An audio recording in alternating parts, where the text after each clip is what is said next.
¿Por qué existen tantas interpretaciones bíblicas? Bueno, siempre ha sido un punto de debate sobre si cierto versículo significa una cosa, y otros autores y personajes dicen que ese versículo significa otra cosa.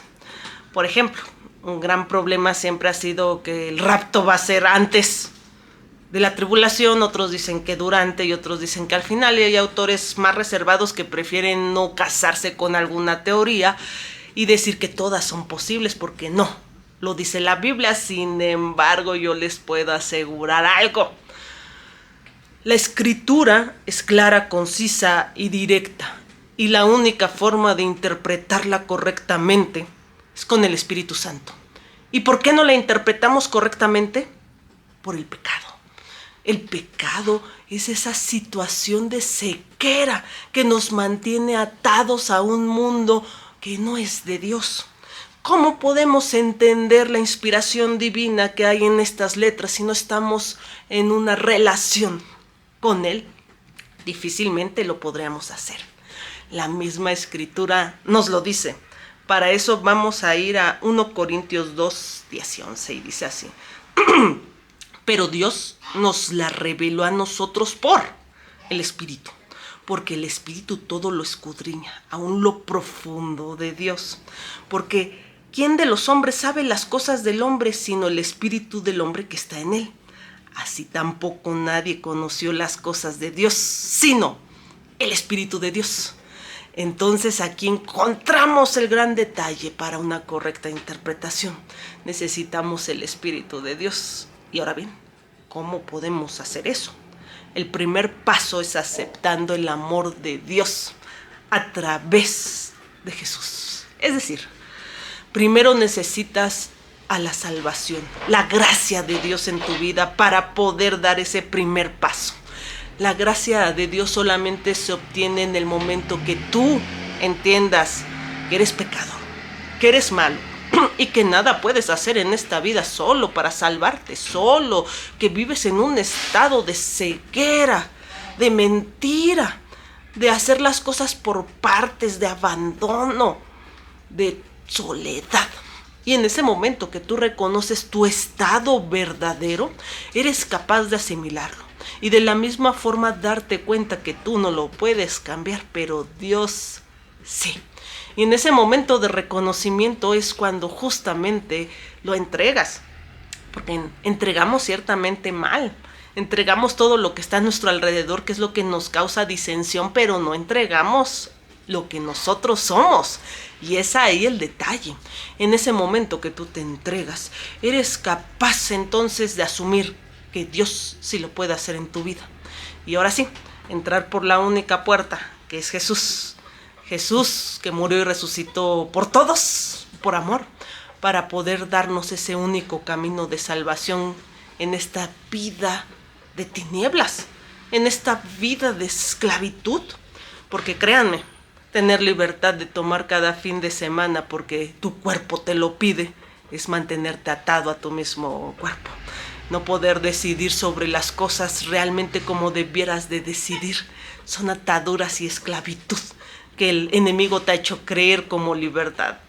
Es una situación tan curiosa cuando la entiendes.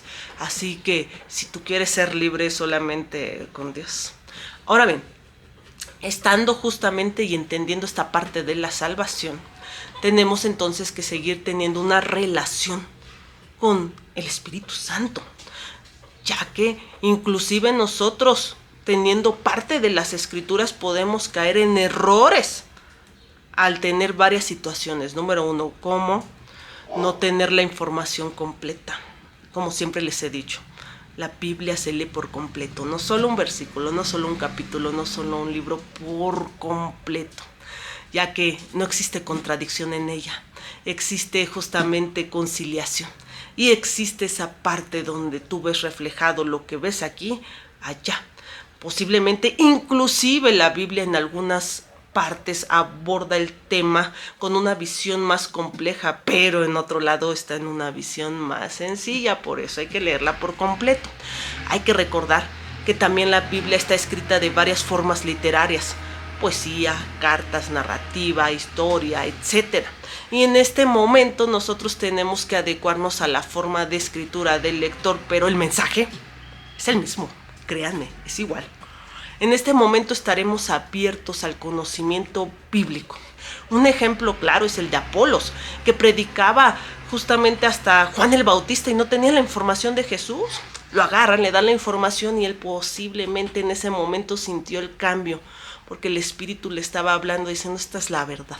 Y en el momento que escuchas la verdad es arrasadora. Así que en ese momento Apolos cambió el discurso por un discurso incompleto a uno más completo. Y ahora sí, en ese momento pudo predicar fielmente el mensaje de Dios a todos los demás. Ahora bien, segunda situación muy interesante es que nosotros estamos en un aula de clases y el maestro es Dios. En ese momento podemos encontrar, como en cualquier aula de clases, alumnos que están dispersos, distraídos y que no quieren poner atención, pero que asisten. En ese momento tienes que revalidar dónde está tu corazón, dónde está tu fe. ¿Por qué se te hace la Biblia aburrida? ¿Que no quisieras conocer todo de tu amigo? De tu mejor amigo que es Dios. ¿A poco no te has dado cuenta que Dios nos llamó sus amigos? Un título inmerecido para mi punto de vista, pero meritorio porque no es por los logros propios, es por el mismo Dios que nos hace ser sus amigos. Interesante conexión. Así que justamente, ¿cómo no querer acercarte más a ese conocimiento? Posiblemente haya muchas formas interesantes de poder acercarte y entender mejor las escrituras. Así que yo solamente te recomiendo que no solamente asistas a clases, sino que te interese el tema. Hay muchos recursos hoy en día que te pueden dar una visión la cual tú puedes contrastar en las escrituras y la cual también puedes contrastar orando y platicando con el Señor y así obtener una visión más completa, así que no lo olvides. Otra situación también muy interesante es algo que dice bíblicamente y para eso nos vamos a leer Efesios 4:30 y dice: no contristéis al Espíritu Santo de Dios, con el cual fuisteis sellados para el día de la redención. Eso quiere decir que podemos tener el Espíritu Santo y aún así hacerlo sentir mal, porque el Espíritu Santo, recordemos que es una persona con conocimiento propio, con voluntad propia. Él da los dones a su conveniencia, Él comunica las cosas a su conveniencia. Realmente estamos hablando de una persona como tal, de la Trinidad de Dios, que es una esencia. 3 personas, un solo Dios, 3 subsistencias. En ese momento, entonces nosotros podemos negarnos al conocimiento bíblico, diciendo, no, tú me estás diciendo, tal vez en mi corazón, que yo no tome, pero ya me habló mi amigo y pues tengo que ir porque cómo voy a cumplir. Y entonces la voluntad que siempre va a ganar es la que tú dejes ganar. Si es la tuya, será la tuya. Así que en ese momento entenderás que no podemos tener una pelea con el Espíritu, porque el Espíritu siempre se va a dejar vencer en ese momento, porque está esperando a que tú solito entregues algo que jamás va a ser Dios. Es obligarte, es tomar la decisión como tuya. Te va a llamar, te va a decir, te va a hacer, y tú eres quien decide entrar por la puerta del redil. Así que no lo olvides, tienes que tener esa voluntad mermada para escuchar la voz de Dios, no hay de otra. En este momento también podemos encontrar una situación interesante, y es que nosotros muchas veces nos casamos con ciertas interpretaciones e ideas, y cuando las damos por cierta nos aferramos de tal forma que incluso creamos una pelea, disputa, porque lo que tú estás diciendo no es cierto, es lo que yo pienso. Ahí también cuidado. Existen 2 situaciones interesantes. Número 1, si a ti te gusta contender con las personas en pos de la verdad, deberías de leer nuevamente la Biblia, ya que Jesús jamás contendió con las personas. Incluso cuando se paraba frente a los escribas y fariseos, se dirigía a todo el pueblo y los hacía con fan, no de estar contenda en ellos, sino que lo hacía para que reviraran, para que reaccionaran. Pero él tenía la verdad de las cosas. Y nosotros, siendo humanos, deberíamos de tener una postura por lo menos cercana a la de él, y es tener cuidado cuando aseveramos las cosas. Hay que tener cierta situación. Yo he oído muchas veces que las personas deben defender la verdad a capa y espada, y los argumentos que dan son tan blandos, pero tú no los puedes convencer. En ese momento también entraría otra parte bíblica. ¿Por qué discutes con gente necia? La mayor discusión sería enrollarte en ese diálogo eterno donde jamás van a llegar a un consenso porque la persona no está dispuesta a aprender. Así que si en un momento te enrollas en esa situación, tranquilo, no es el tema lo que causa disensión. Yo siempre he escuchado que la política y religión no se hable porque causa peleas.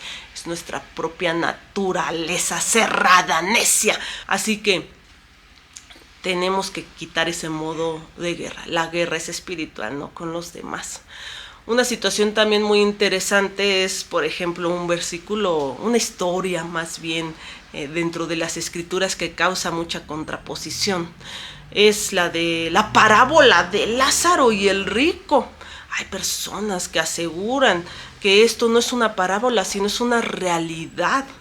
Y en ese momento se casan con la idea del cielo y el infierno. Y yo les puedo decir algo, por eso siempre les he dicho, la Biblia se lee por completo, no nada más un versículo. Hay que contrastar una cosa con otra porque la Biblia no se contradice. En el momento que tú notes una contradicción, no es bíblica, es tuya.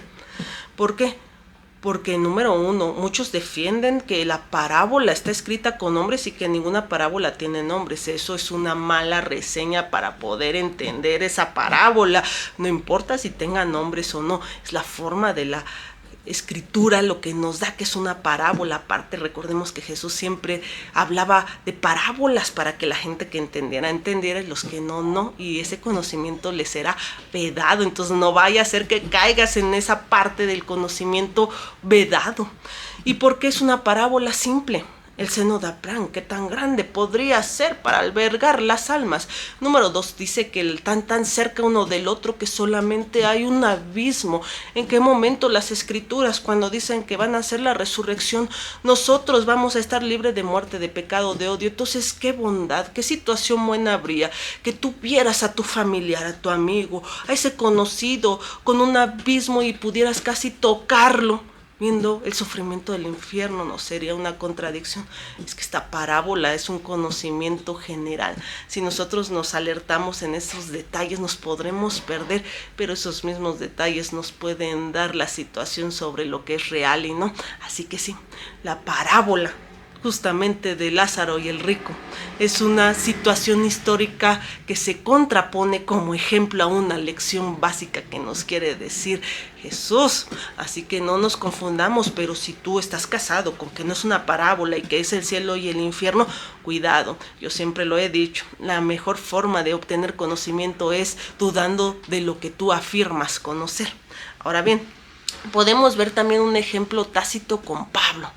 Pablo, hijo de fariseos y escribas, un hombre duro, violento, asesino, fue el que escribió una tercera parte del Nuevo Testamento. Y no solo eso, la historia que me encanta de Pablo es cuando él entra a Grecia y están todos los dioses y tienen una estatua con el dios al no conocido. Imagínate una persona que se la pasa peleando y diciendo que todo está mal. ¿Cómo hubiera llegado a Grecia? Posiblemente les hubiera tirado las estatuas a patadas, hubiera causado violencia y les hubiera dicho: están mal, incircuncisos, ¿no? Hijos de Satanás, inclínense. Y los demás hubieran huido, lo hubieran matado. ¿Y qué hubieran entendido? Nada. ¿Defendió un punto? ¿Valió la pena? ¿Hizo algo? Claro que no. Entonces, ¿para qué lo harías? Y nosotros tenemos desgraciadamente esa actitud hoy en día, y Pablo muy inteligentemente les dijo: yo les voy a hablar de ese Dios no conocido, y lo escucharon, y yo estoy segura muchos lo aceptaron como único Dios, porque en ese momento Pablo iba acompañado con el Espíritu de Dios tocando corazones. Así que no seamos justamente necios en la palabra. Tenemos que escuchar más, tenemos que contrastar más. Dios no nos puede enseñar si nosotros no tenemos una base, por lo menos, de conocimiento de la Biblia. ¿Cómo van a salir las dudas si no lees la Biblia? Necesitas leer la Biblia, necesitas consultarlo con el Espíritu.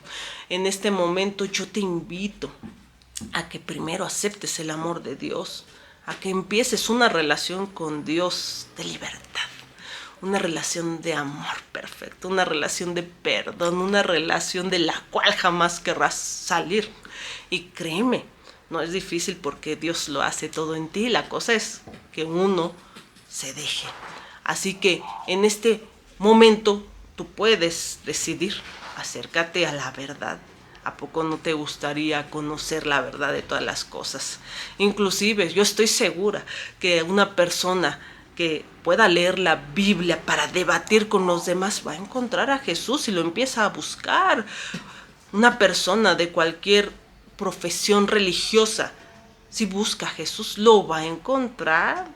El problema es que nosotros seguimos peleándonos con que si tú eres diferente, tú no tienes la verdad, pero yo sí, aunque yo actúe mal, y no somos buenos representantes de Jesús. Deberíamos, en vez de fijarnos en los demás, en lo que hay dentro de nuestro corazón y de nuestra propia relación con el Señor. Así que no lo olviden, Dios los ama mucho, mucho, no saben cuánto. Y por eso se hizo carne, para que justamente tuviéramos un camino. Ármense de la armadura de Dios, lean diario la palabra, oren y háblenle a alguien más de Él. Solamente así podemos entender y combatir la batalla con el enemigo, que no somos nosotros mismos, son esas huestes, esas potestades, ese príncipe de las tinieblas, ese pecado que nos mantiene atados y esclavizados.